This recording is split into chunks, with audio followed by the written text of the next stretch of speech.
Okay, well, here I am with a couple of pocket watches.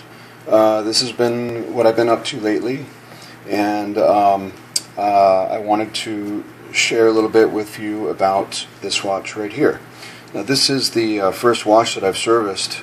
It's an Illinois size 12S, built in 1904, which would make it 110 years old, and it's a brass case. Most likely gold-plated with, it's called what they call a hunter's case or a hunter case, and I'll get into that a little bit more.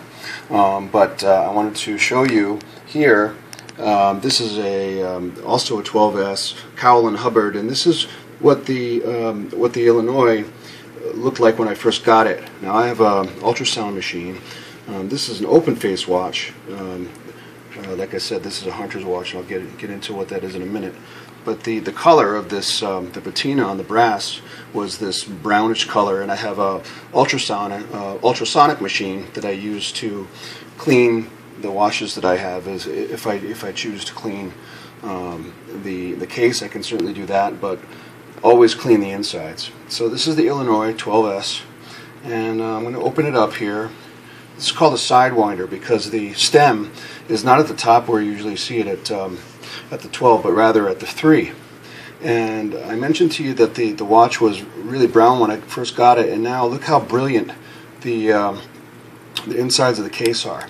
Now, on the insides of the case is an interesting historical note where watchmakers of old would engrave their initials and the date of service inside on the inside of this case, or there's a couple case covers on the back. And the interesting part about it is they would engrave it in miniature format. So they'd be looking under a loupe for magnification and then doing this thing so you could not read it unless you had a loupe. Okay, so here's the face, the watch face, and I'm going to just zoom in a little bit. You can see that the baked enamel face is severely cracked. But that's okay because I don't mind that because it kind of adds to the character of the watch. It does have a second-hand sweep, and that is the face, Illinois 12S Hunter case. So if I close this up, and you always use the stem to close it up, and I turn it around, we're able to look at the back. It's highly engraved, but the engraving has been worn down over the years. And so hunter cases come in two parts. First, there's the outer case, or outer cover, case cover, and then you have this inner case cover as well. And these don't usually open as easily as I'm opening them now, but they snap into place. And once again, look how brilliant the finish is. And you can't see it, but the initials of the engravers or the initials of the watchmakers engraved their initials and a date on the insides of these covers. So here's the watch movement itself, and I just wanted to pan in a little bit here and show you this 11 jewel movement with a gold train. Now the train it consists of the gear wheels. So there's a gear wheel in the center, and then you also have so you have the first and the second, third, fourth, and fifth wheel. This right here is called the balance. That's what kind of keeps the watch running. So you have the mainspring barrel here, which when wound is going to give the watch power, which then translates to these 4 consecutive wheels here and terminating with what's called the escape.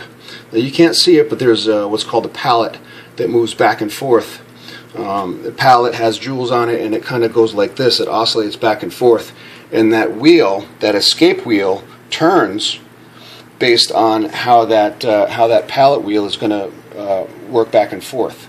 And that's how watches can run, but not wind down all at once, because you have the spring the mainspring, which if we didn't have the escape wheel and the pallet, it would just go down all at once.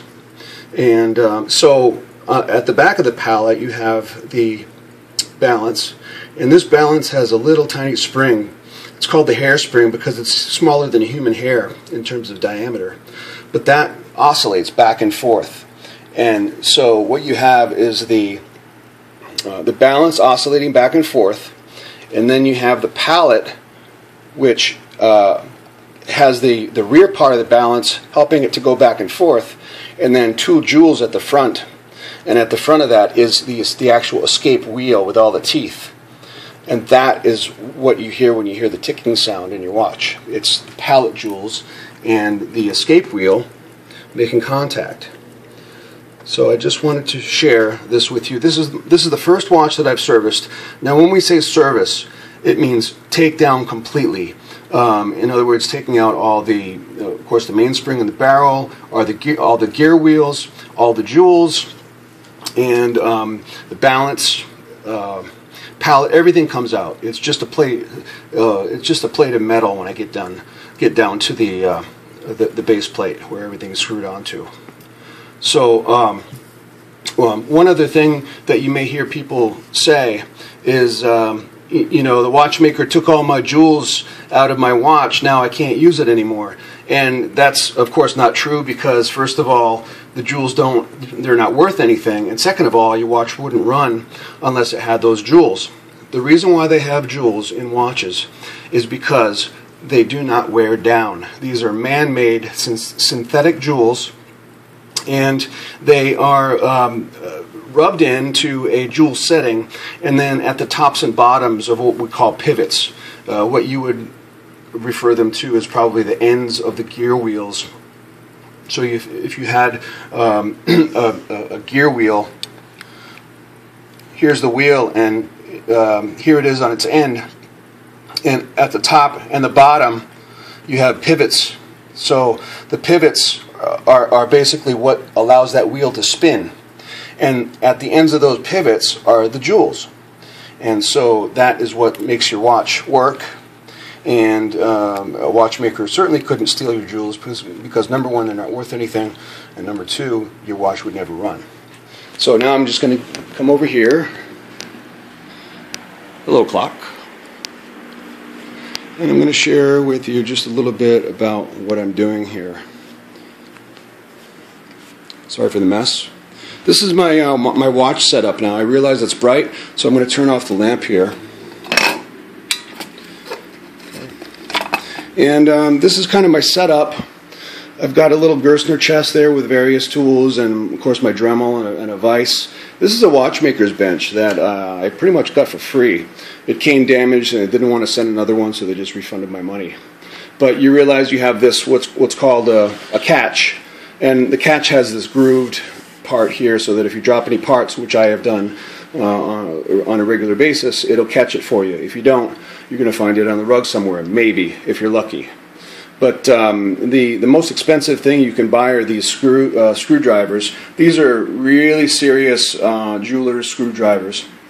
And in this case, I think this cost me about about 80 bucks, 70 or 80 bucks. But another identical you know, the name brand version would cost you 300 bucks. Of course, we also have a demagnetizer because watches hate magnetism.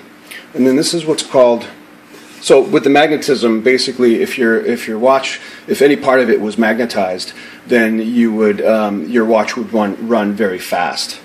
And then we have over here, let me turn on the light again. This is a I forgot what this is, but basically it's called a staking set.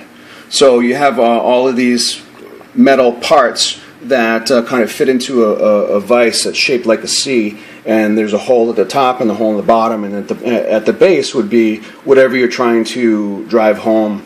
So basically you put the watch at the bottom and then choose whatever stake you're going to use, and then it goes through the staking unit that allows it. You can see it. Here's one, and you can see how it works, where it goes in the top, and then your watch would be at the bottom, and then you actually strike that with a hammer. But that is my little watch setup, and I know that these workshops can get a lot more elaborate. Some of them are a little less elaborate, but I'm having a really fun time with Brother Joe, who has been into watches and clocks now for several years, and this is something we have in common, and he certainly knows a heck of a lot more than I do. But thank you for watching this video, and I wish you Godspeed.